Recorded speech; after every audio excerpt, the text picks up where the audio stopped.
Welcome to the Royal Opera House in London. For the next hour, we're going to be live backstage at one of the most prestigious opera houses in the world. No, in fact, scratch that. One of the most prestigious venues in the world. Just think who has walked through these doors. Luciano Pavarotti, Maria Callas, Jonas Kaufmann, Anna Netrebko. They have all been here, and their beautiful voices has filled up this venue.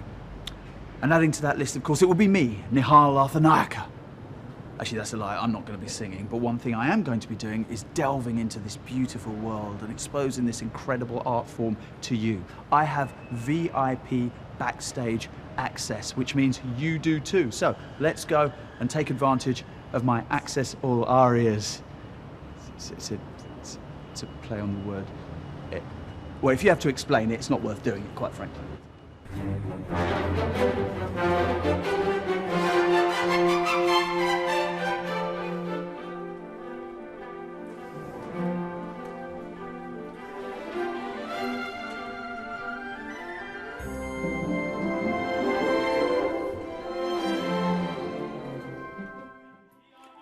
Hello.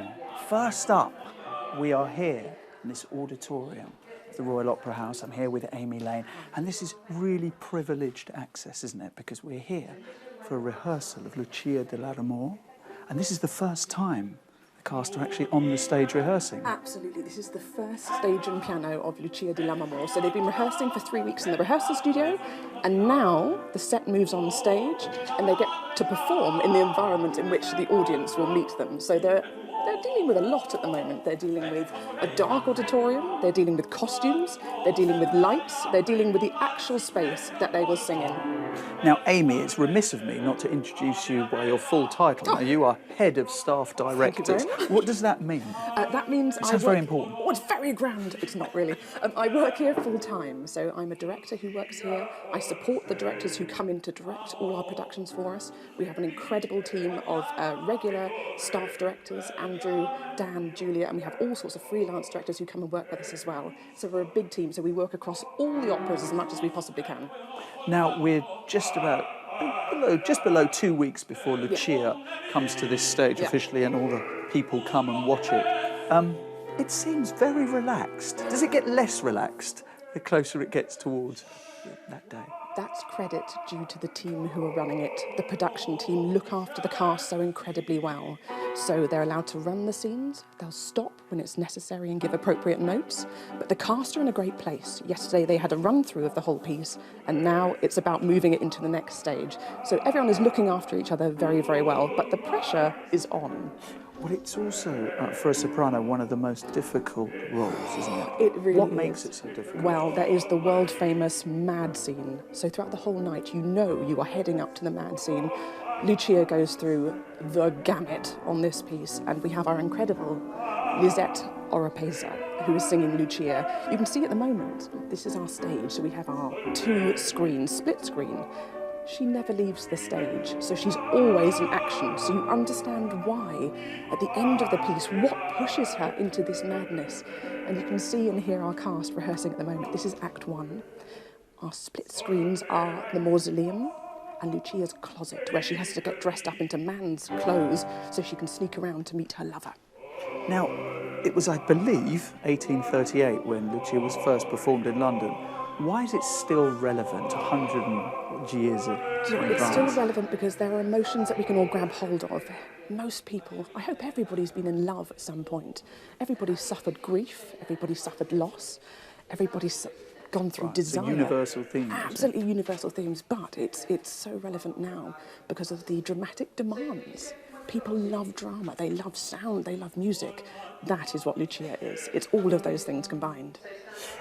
Is it not unheard of for people to get very emotional while watching It's Lucia? not unheard, and also it's very, very moving. It's also very moving for the cast, so they have to be quite careful that they don't get too drawn into it so that they can perform it. If you're crying yourself, you can't really sing, so you have to offer all of the emotions and at the same time look after your voice so they get the very best sound.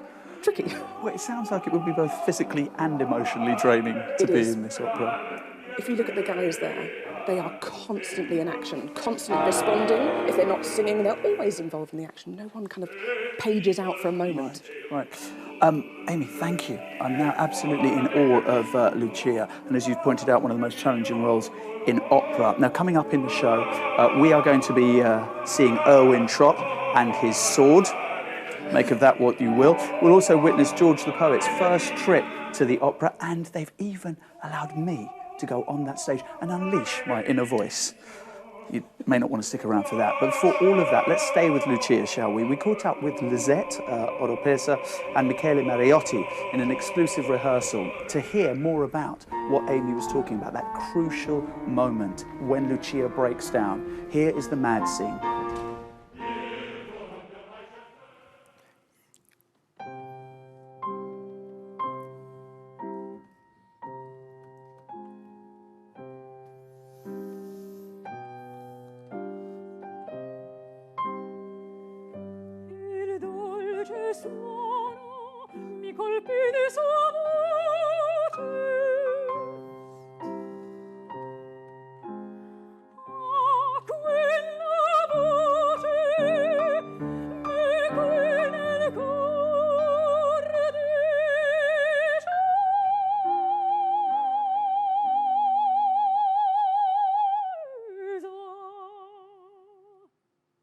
This is the famous mad scene of Lucia. This role is very, very long and very taxing for the soprano, for all of the characters really, because this is what happens in bel canto. Everyone gets a feature moment, but this opera has this extended scene at the end for the soprano when she sings and must show everything, everything, everything that you have. So let's have a go.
I'm seeing ghosts coming into the room. I'm feeling spasms of pain. So I said to the director, I said, well, you know, I could sing this beautifully, or I could sing it as though if I'm really, she really wants acute attacks of pain. And so I said to her, well, how can we find the middle ground there between sounding like I'm screaming, which I don't want to sound like, right? And sounding like still that it's, so I think what we're doing is great because we're playing with the dynamics, aren't we? We're making very strong, sudden, you know, forte, strong, sudden, pianissimo, and things like this. But I think there is as well a strong connection with this stage direction and the character of this music, because every change, every dynamic, every time change, every coloratura are a part of the musical structure. Yeah. Lucia is getting crazy. For example, I don't want to tell you nothing, just follow, we'll follow each other. Yeah, we'll follow each other. We can start from Edgardo, io ti sorrese. Edgardo, io ti sonresa. Edgardo, oh, Edgardo mio. one way, and the feeling I have is of a very calm atmosphere, but I want a different feeling. I want to fly with the music. We have to swim inside this music. And I'm sure the effect is very, very different.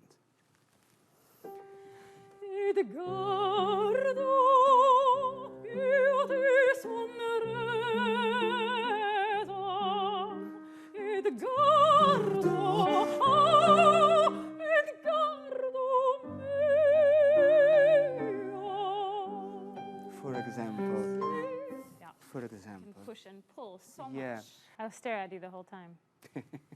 I'm supposed to stare at the ghost, but I might stare at you sometimes because it's very important that I see you for some of these things because it's very off kilter sometimes. Isn't it? Yeah. So, but we're working together great. I think it's going to be really terrific. Yeah. I hope so. Thank you, Maestro, for Thank the you coaching too, today. Lisette. Yes, Thank you too. And best of luck to Lisette and the entire cast of Lucia di Lammermoor, which starts on the 30th of October here at the Royal Opera House. Now, earlier in the week, we caught up with the world-renowned baritone, Erwin Schrott. And Erwin wanted to show to you that men can, in fact, multitask. Yes, he can sing while swinging his sword around, and it is quite a thing to see, especially in his role as Don Giovanni. He doesn't do this in his spare time, of course. This is Don Giovanni related. And here he is, swinging swords, crossing swords, with Richard Gittins, the fight director, who's playing the role of the Commendatore. So, mark it through and dom, dom, dom, dom. I'm going with the other leg, that is it. One. Yeah, and then cut here. I feel a little bit like the kid in me is having fun. When I arrive to work, I sword fight. And if I will go out telling people, hey, how was your day in your job? Usually people, they are like, yeah, all right, or fantastic. What you were doing? Well, I was doing accounting, I was doing this. What you were doing, I was sword fighting. And that is my job. Let me keep working. Ready, and tack, tack, tack, tack, tack, flick, flack. Good, good, perfect, flack.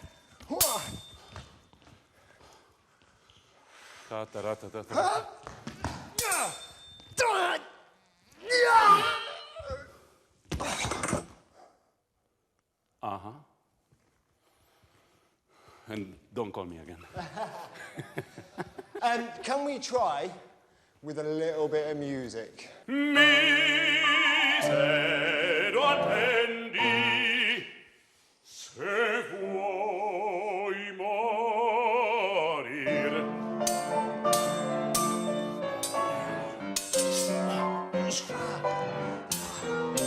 And come.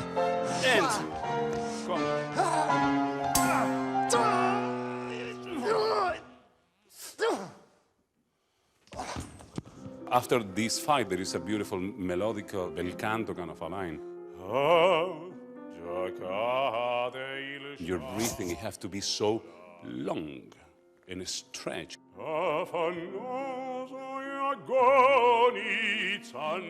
Your heart probably is in a 125, depending on how old you are. And that is consuming. And you have still to create beautifully this phrase, even if you're going to be turning green, blue, with blue pimples all around your face, it has to happen. La morte di Don Giovanni, take one.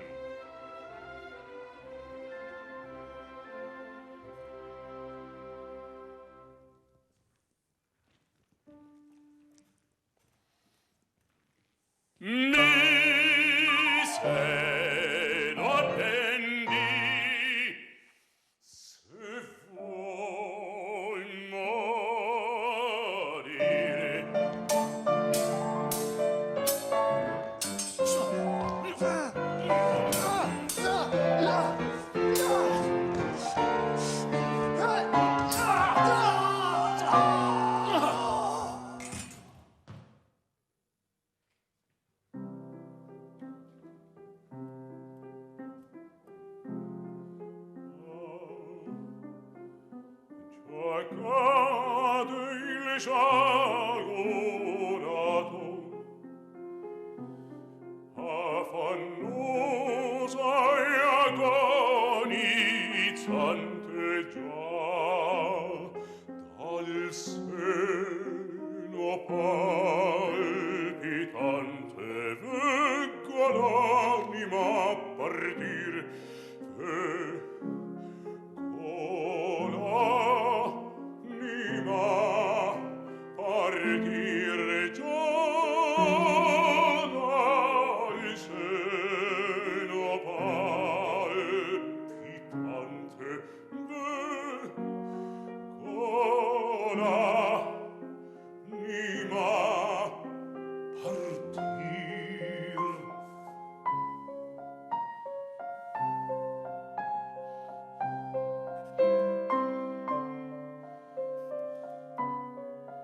Man. So nice to see you. That looked like so much fun. Erwin Schrott there with the fight director, Richard Gittins. Now, I am in a very, very exciting place with a man who has a very, very exciting job. And thank you, by the way. Opera Passion is currently trending on Twitter, so hashtag Opera Passion if you're tweeting away. Thank you very much indeed for that. Exciting man, exciting job. Daniel Walker, head of armoury at the Royal Opera House. Nice to meet you. Now, I guess the clue is in the title. Yep, just about. But it is an amazing job. How do you end up becoming the head of armoury at the Royal Opera House? How do I end up as head of armoury for the Royal Opera House? I trained here in-house. I was the apprentice within the armoury department.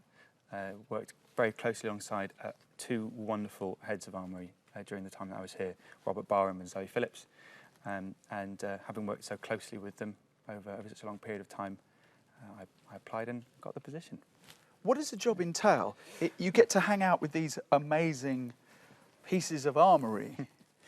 So really, for our job, our remit is to make, maintain, procure, so to buy in, and to ensure the safe use of any weaponry in the building or in our productions that go elsewhere. We'll liaise with production managers, we'll liaise with stage management to make sure everything's safe.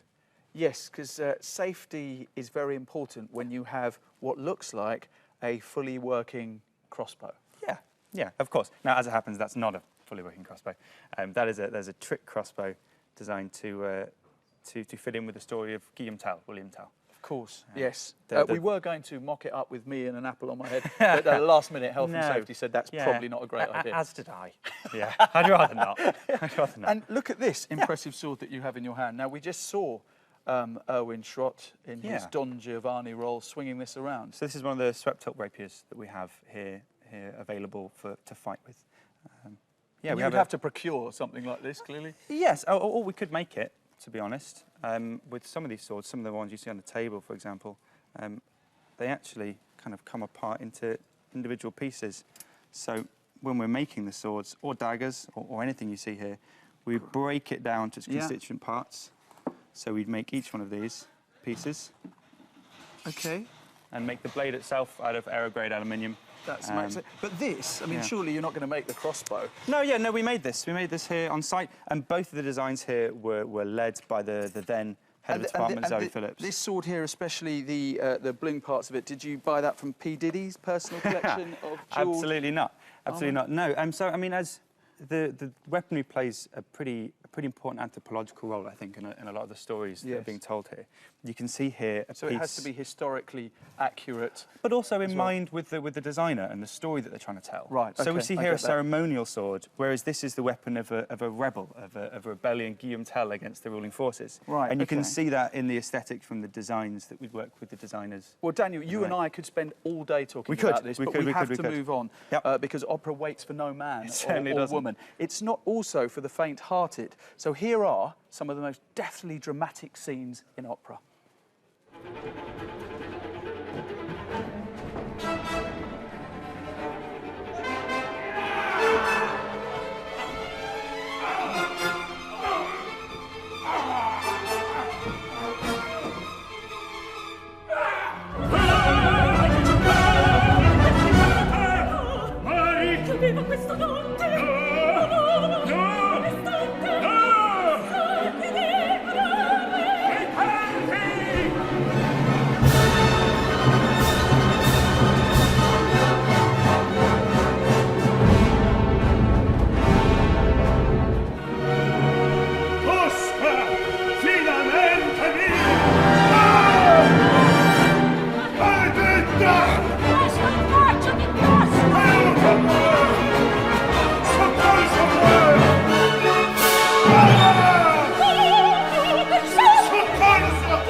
grief, that was darker than Darth Vader's underpants, wasn't it?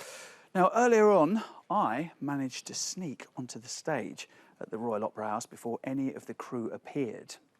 And I got a singing lesson. Let's see the results of that.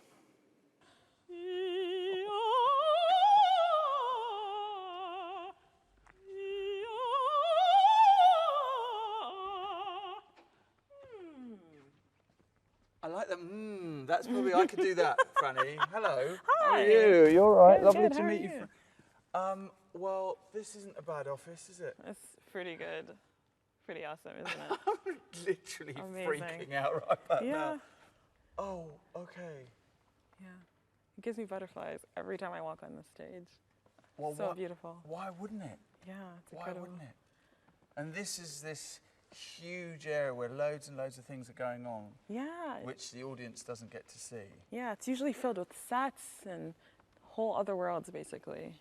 It's beautiful. Yeah. How many times have you sung on this stage? Ooh, I don't know. Less than 10, but But every time. incredible. Yeah. every single time. Yeah. So as you can hear, I'm a bit kind of morning voice. Yeah, yeah. It's quite early. Yeah, it is, it is. So I obviously fancy myself as someone who one day Yeah. will obviously be here. Okay. Yeah, I Do you want a mean, lesson? Yeah. Okay. I mean, that's really what I said. Well, not a lesson. I would say more of a refresher, perhaps. Okay, okay. He lied. Okay, yeah. Tell okay. me, what should okay. I be doing? Let's warm up since you're a bit nervous. Yeah. Okay. I didn't say nervous. Terrified, I think, is actually what is the word I would use. And then roll your shoulders Okay, forward. roll my shoulders. Okay. Okay. And then we're gonna do some sirens just to get you loose. Sirens? Sirens, yeah. Okay. So I get nervous when I hear sirens, just to be clear. I'll show you. It's quite fun. Okay. It's obnoxious. Okay.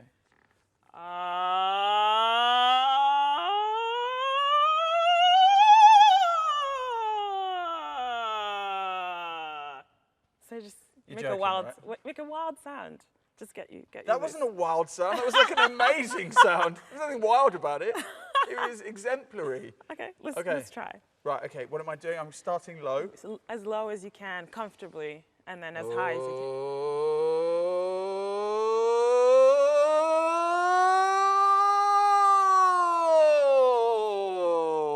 That's pretty good. Is that okay? That's pretty good. It's pretty good.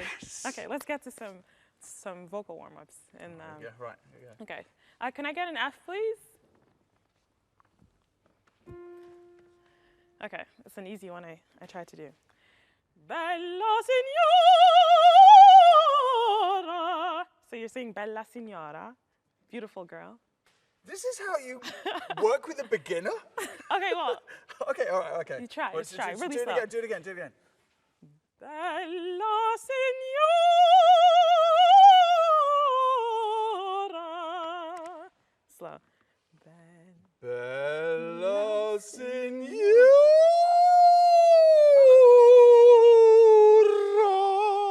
Oh, that's quite high. I think you might be a tenor. Yeah. That's In the- good, right? Yeah, a tenor. In the Fox system, it's the high male voice. In the Fox system? Fach, F-A-C-H, Fach. It's- Fach Yeah, system. it's German. It's a German word we use to categorize all the voices. Okay. Yeah. Fach. Fach, yeah. And you have to go fach and lean in every time that you say it, because that's going to take a lot of time. I'm just trying to say it clearly for you. Okay. Fach. Fach system. Okay. Yeah. Right. I'm going to now go and practice the fact that I am somewhere on the Fach system. Fanny, thank you. Thank you. Thank you. A tenor. The Fach. Francesca Chargin, she was amazing. What a voice. And that was at 7 o'clock in the morning. But which type of voice are you? You know my type of voice. What is the Italian for rubbish? I don't know. I'll find out. We rounded up a posse of singers across all the main voice types for a pitch battle like no other. Yes, we had sopranos, mezzos, countertenors, not to mention, of course, a living legend. On bass, we had Robert Lloyd. So, let us meet the Fachers.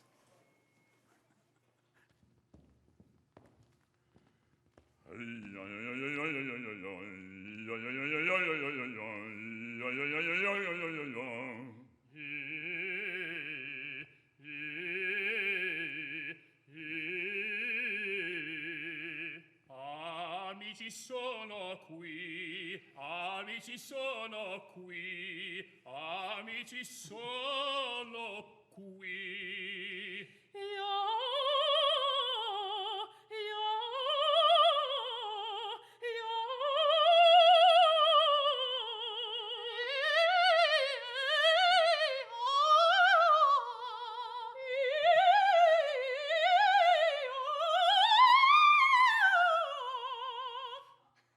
Now that we're warm, I think it's time for some proper singing. Hit it, David. C'ho la speranza sola delle vendette mie, quest'anima consola, e giubilar mi fa, e giubilar mi fa, e giubilar, e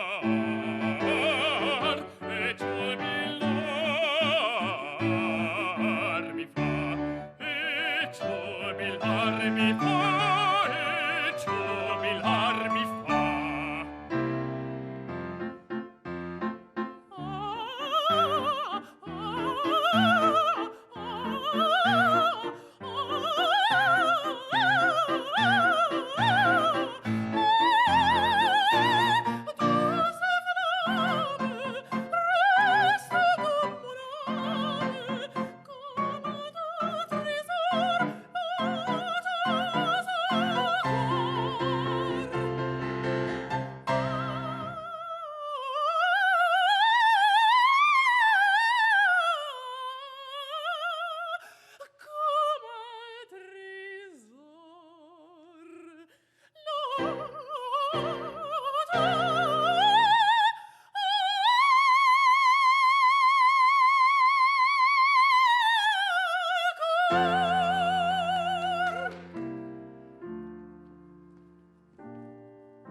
Dem neuen Paar, dir Wanderer Schritte lenket, stärkt mit Geduld sie in Gefahr, stärkt mit Geduld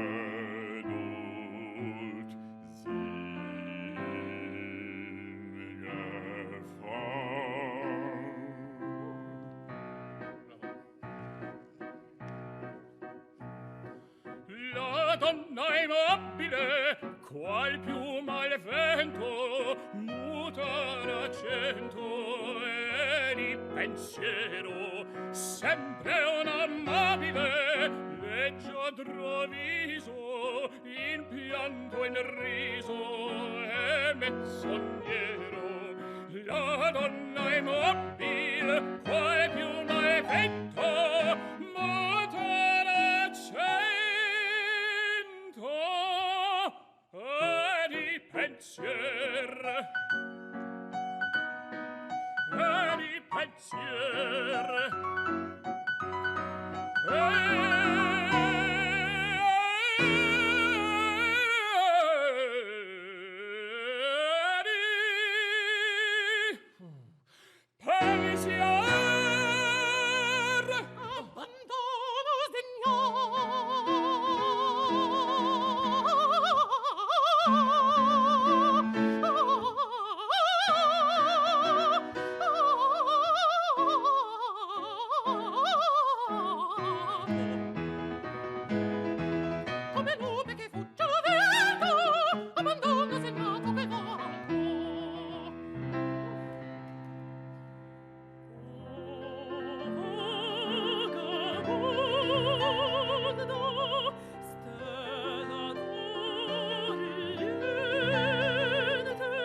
A round of applause to David Garland on piano. Now,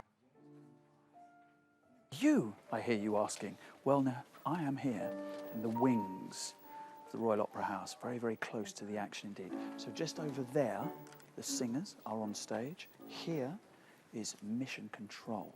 Now, one thing you have to understand about opera is not just, of course, about what's going on stage. In fact, without these men and women working here in the wings, the show would most definitely not go on.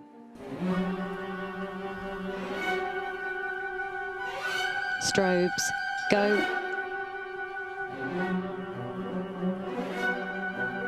Tiny smoke clear. Fly key 1 and projection key 10. Go, LXQ 202.5 and smoke burst, go.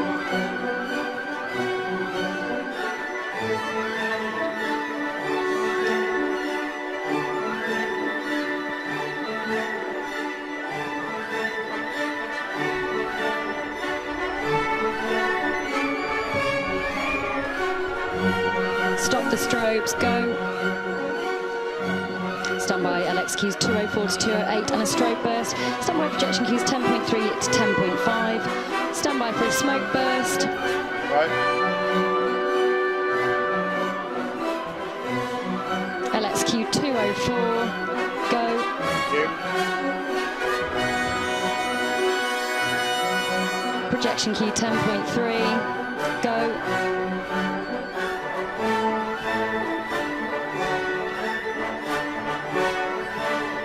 Smoke burst, go.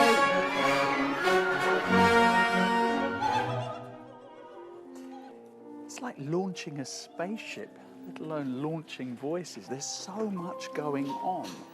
Amy, welcome back. Thank you Thanks for very much. hanging out with us here. No probs. I should say thank you because I'm hanging out with you. I mean, we're this having is a nice your time. home. This is your manor, very much your manor. So tell me, we've got Kiri Feltham here. There she What is. is it that she does? She is the DSM. So right now, she's like the pilot of the show. So if you have a look, she's Don't got... blind me with acronyms. What does no. DSM mean? DSM means Deputy Stage Manager, Okay. which means she's calling the show, she calls the artists to the stage. Hang on, we have our stage manager. This is Emma Turner. Emma, I'm really busy, so I can't join you for very long. That's no probs. Emma. You can't, I know. You were really busy, so I'm so So we're sorry. running our first stage and piano rehearsal today, so it's all a bit full on.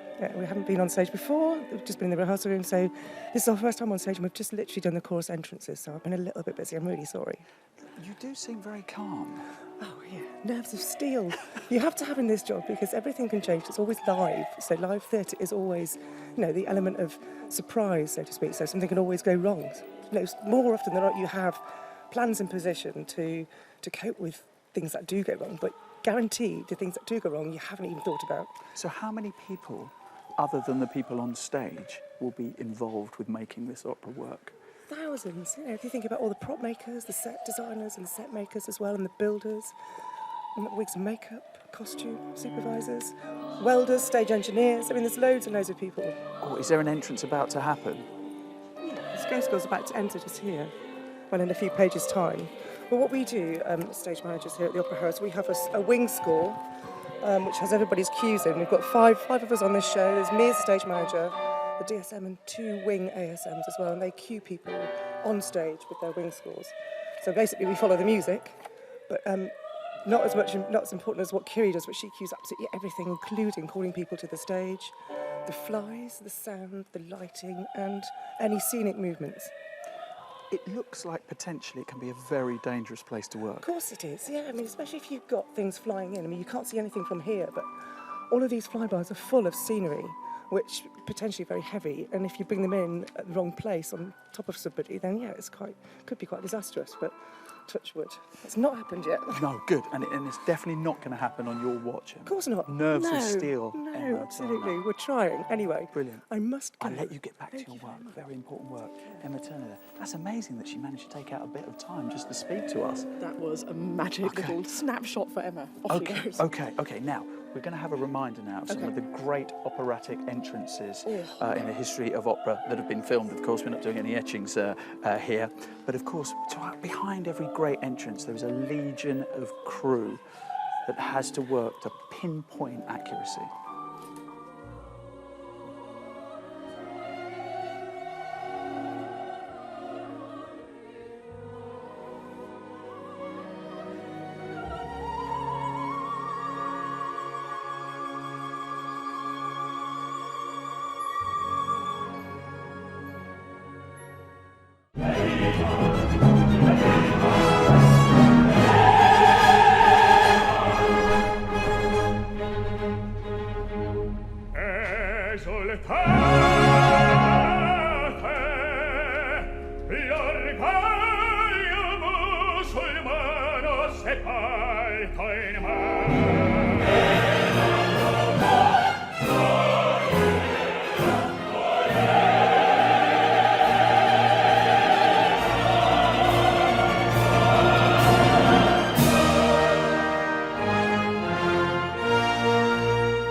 We are 40 minutes into this segment of Opera Passion today, and thank you very much indeed for sticking with us. I hope you're learning lots about the world of opera that you didn't know beforehand.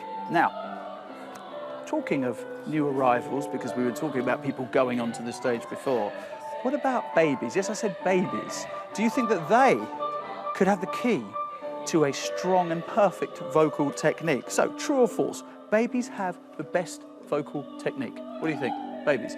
If you're currently a new mother and you haven't slept for 72 hours, this probably wouldn't be something that you would wish to answer. But in a rare demonstration, we've managed to bring together vocal consultant Paul Farrington, tenor Alexander James Edward, and soprano Madeleine Pirard. And, very importantly, her daughter, 18-month-old Eleanor. What could possibly go wrong?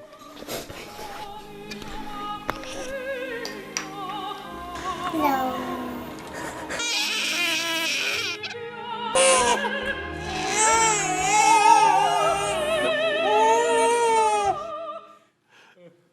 Hello, my name's Paul Farrington and I'm a vocal consultant and I've been working with singers all over the world for the last 30 years.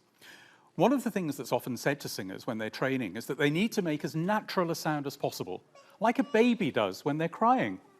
But is this actually true? Does a baby have the perfect vocal technique? So Madeleine, Eleanor's now 18 months old. What was her voice like when she was first born? It was incredibly painful to my ear.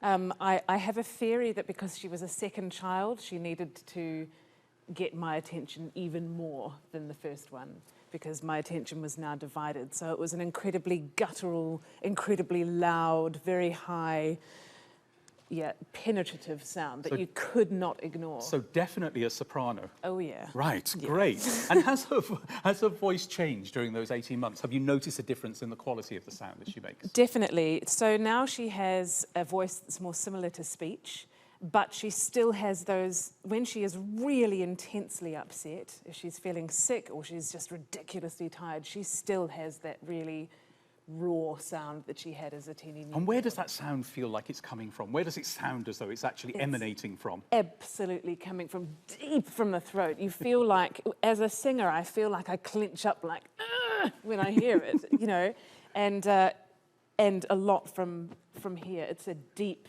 extreme, highly intuitive sound. So this is obviously the baby trying to communicate in whatever primal and basic way it can when it doesn't have language yet. And of course we all do this when we're first born. The midwife pulls us out and gives us a good slap and we all go. So how does a baby actually make this incredibly loud and sustained sound? This is the larynx. If I take my tongue out for a moment, this is the larynx. So the baby has a very high larynx, which means the tube inside, the space is very, very small. And that very, very small space makes the sound very compact and very, very penetrating. And babies do this with a very high air pressure, and that's why they're able to produce such a long, sustained sound that is so penetrating. What we're saying, basically, is that babies don't sound nice. They don't make a pretty sound when they cry. They make a primal sound as their only means of communication. But of course, they can make a sweeter sound, as we all know, when a baby wants something. Madeleine, if one of the children, if the baby wants something, what kind of voice does she use to you? And possibly what kind of voice do you use to speak to her? Well, this one, actually, when she wants something, she will point and say, "Adigo! Adigo!" like that. The other one says, Mummy. There you go. And that's exactly the sweet sound that an opera singer uses that we call girare. And this is the thing that makes the sound sweeter and purer. Alex, if I were to ask you to sing the first line of Una furtiva lagrima, first of all without girare, as an untrained singer might. Okay. Una furtiva lagrima. The sound that we might hear on the rugby on the rugby pitch. Okay, now if I ask you to do that with girare, turning the voice.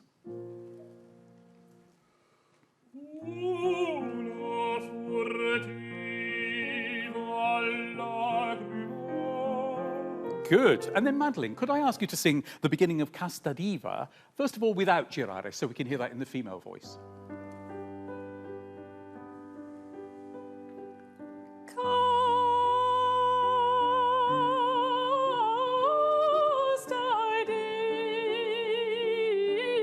So what we hear there is a very, very straight sound. Now, what happens if we put the girare into that?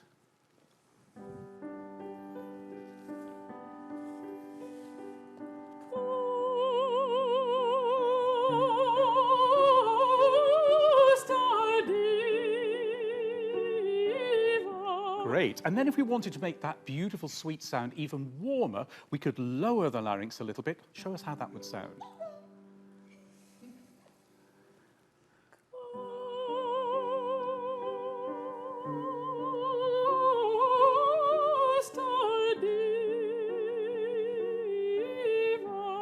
Beautiful. So that's how we make the sound sweeter, but how do we make it brighter? If we need a sound that's going to carry in the opera house over a very large orchestra sometimes, we need something called squillo, Italian word for squeal.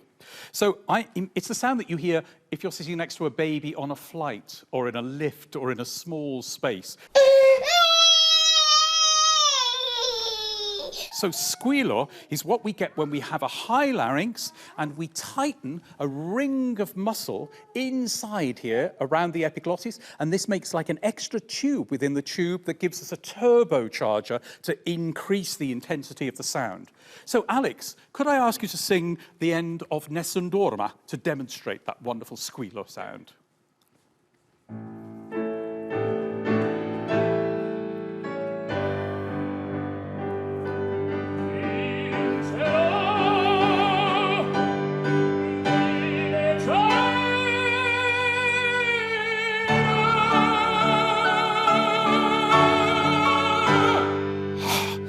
Always has the audience on its feet. Thank you very much indeed. So, is it true that we need to sing operatically as a baby sings? Well, there are elements that we may well use. One is the squillo, the ring in the sound. A high larynx, a small space when we want to really get that vibrant quality. But we don't want to sound ugly when we do that, so we employ the girare, the sweetness in the sound. But it is true that babies have a natural sound, and we need to sound as natural as possible on stage. So next time you hear a baby crying, could you be listening to the next Pavarotti or Maria Callas? Good advice. So next time, as you just heard there, your baby is crying, they could A, be hungry, or B, practicing Puccini. For safety's sake, I'd go with the former. Okay, thank you for tweeting us. Marilyn Devonish says, I am loving the Facebook live stream. Thank you, Royal Opera. Tekla Mate says, you make my day with Schrott rehearsing. Hashtag opera passion. All important, the hashtag. And Eric Otto says, the X Factor contestants should be watching this and learning how to sing. All of them, of course, apart from Jedward, who we all know have fantastic voices.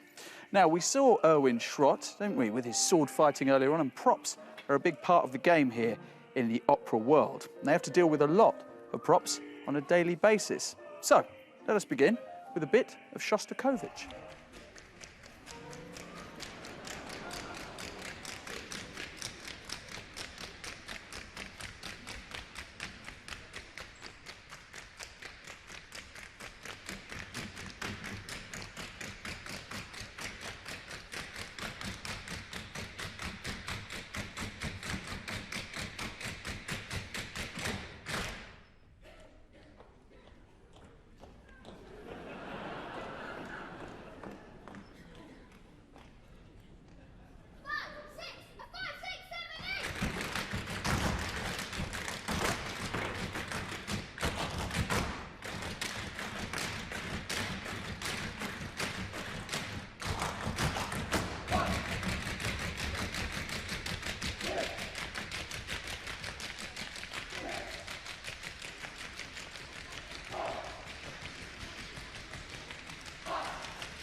You may have recognised my impeccable calves from that. I'm glad I don't have to do that every night anymore. The waxing was killing me. That was Shostakovich's The Nose, of course. And I'm joined now by props artist Nigel Adey. Nigel, hello. Hello, nice to How meet you. are you? Nice to meet you too. Okay, wow, it's quite a selection here. Yep. I'd love to know what your living room wall looks like. A bit like this, but more skulls. So tell me, okay, who is this fine figure? Don Giovanni, the Right. Commendatore. He's the father of Donna Anna, who has doings with Don Giovanni. He discovers it. Don Giovanni kills him. Donna Anna cuddles this bust and then drops it, and it smashes all over the floor. One per performance, and lots for rehearsals too. So it's that's cast here, is it? It's cast here upstairs on the 6th floor in the workshop. It's plaster. It's a very, very thin plaster, so that when you it's actually had a bottom put on it as well, so it looks solid, but it would break very easily, he said. And what is it? I've been to a few parties like this before in the past. These were the rehearsal masks for Così fan tutte, which is set in the opera house. They build the opera house on stage, as it were. In the dressing rooms, performers have to put these on, so they had to have them for rehearsal. Okay. So they were sculpted in clay. We made a mould, put latex inside. In fact, we used a stiffener inside as well, which was what was used in the noses, which we just saw on the screen. Right. It's a very good, light material. All very grandiose, very impressive. Is that just your lunch? No. It's a bit inedible. It's rubber. Oh, okay. If you want to feel it, nice and soft. Okay. Oh, yeah, okay. And that again, comes out of a mould. We bought the bread. We made a 2-part mould. There's piles of bread. This is all for the return of Ulysses, which is in fact going to be on at the Roundhouse, even though it's an opera house production. We're going to have to leave it there, Nigel, because we've run out of time with these. This is amazing. I know, we have so much to talk to. Bread. Now, something that has been... broadcast. Now, something that's been keeping you very busy indeed is Richard Jones's eagerly anticipated new production of Puccini's La Bohème. Now, what we decided to do in a special film for Opera Passion Day was invite the spoken word artist. I don't know if you know of George the Poet, you certainly should. But we decided to take him along to his first ever experience of opera. And here's what happened. I'm spoken word performer and recording artist George the Poet, about to watch my first ever opera at the Royal Opera House tonight. Feeling excited.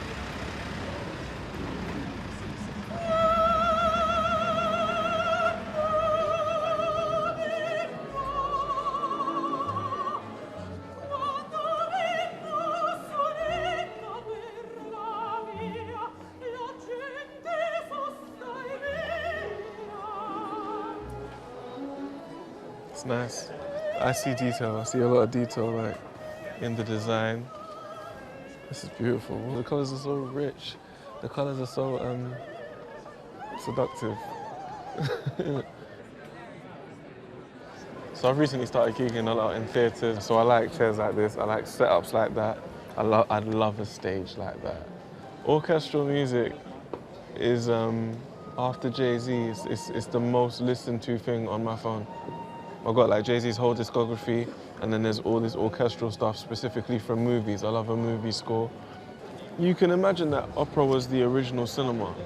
You know, that's very imaginable with all the elements that it has in it, and you know, the audience structure. It's like cinema aspired to be this.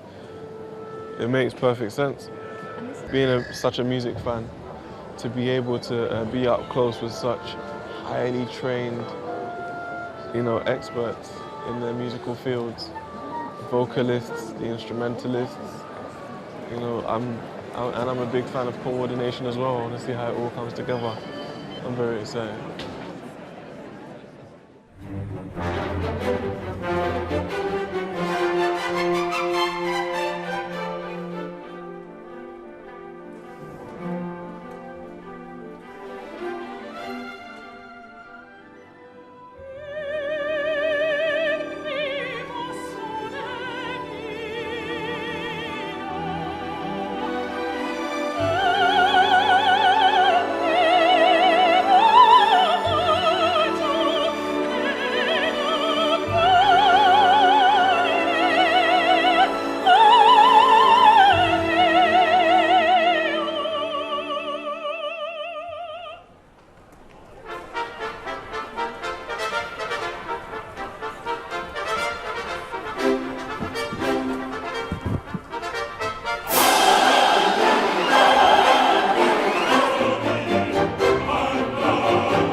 So I've just come out of Laboem, and I'm humbled.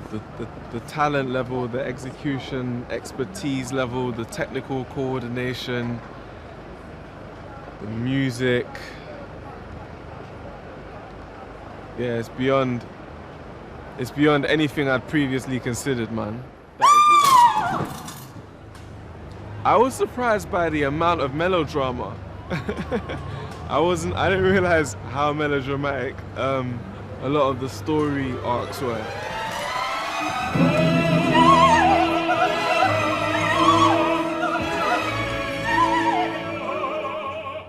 Because I started losing coordination between the translation and the performance, I was every now and then I'll just glance at like, so what does all of this mean? And it would be like, ah, he forgot the sugar.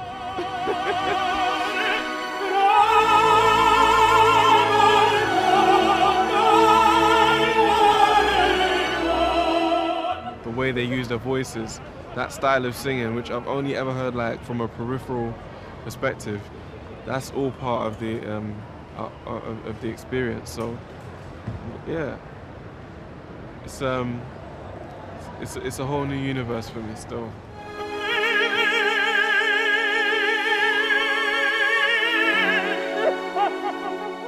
It's about a universal human experience.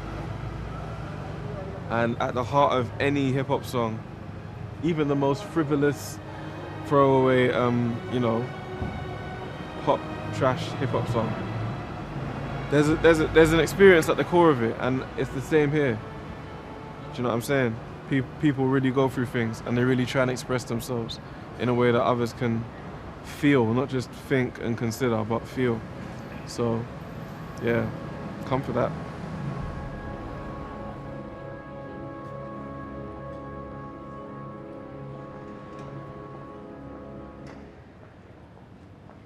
Opera is for everyone. George the Poet, I salute you.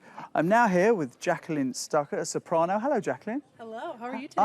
I'm very well indeed. Now, you are part of the prestigious Yetta Parker training program, is that right? I am happy to be one of the representing America here this year. Oh, I see. Okay, so you should have a sash or something. I should, Miss America. A little crown.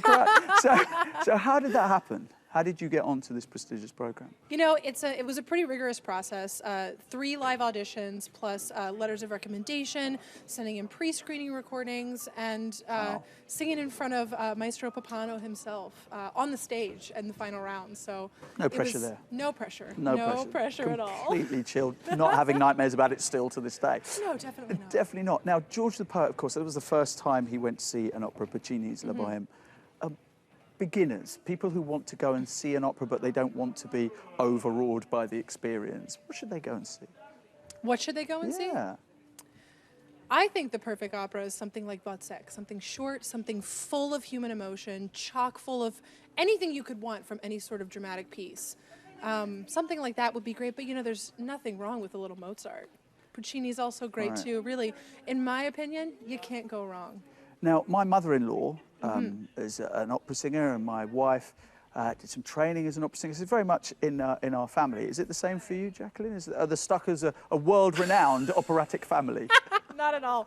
My father is an amateur barbershop quartet singer, so I grew up with a little bit of music when I was a kid, but I didn't start singing until I was 18, so I was a little late to the party. Okay, well, talking of parties, we've got a bit of a fighting party to go to. We're going to go live to the Helpman studio, rehearsing Peter Brook's 1981 reworking of Carmen, entitled La Tragédie de Carmen. That's a party I'm not sure I want to be at, quite frankly. I would agree with that. No, it's amazing. There isn't a part for me in this show, but it's really going to be a great opportunity to watch my colleagues really shine. So I'm excited to, instead of perform, step on the sidelines and see the magic that they bring to it, because it's not often that we get to watch each other. What are the kind of reactions you get when you meet someone for the first time and they ask you what you do for a living? Usually the question most frequently asked is, can I break glass with my voice? The answer is no. But you know, maybe I should work on it a little bit. But a lot of it is, you know, it's an interesting job. It's you know, my parents are both engineers by trade. People know what that means, but Brilliant. It's an interesting and unique job. It certainly is. Jacqueline, thank you so much. Of It's great to course. speak to you. And thank you to all the crew, all the backstage people that helped make this happen today. And also to you for watching, and continue watching throughout the day. Opera Passion, hashtag Opera Passion. It's not just for the few, it is for the many. So please do get involved with Opera Passion all day long. Now I'm off to...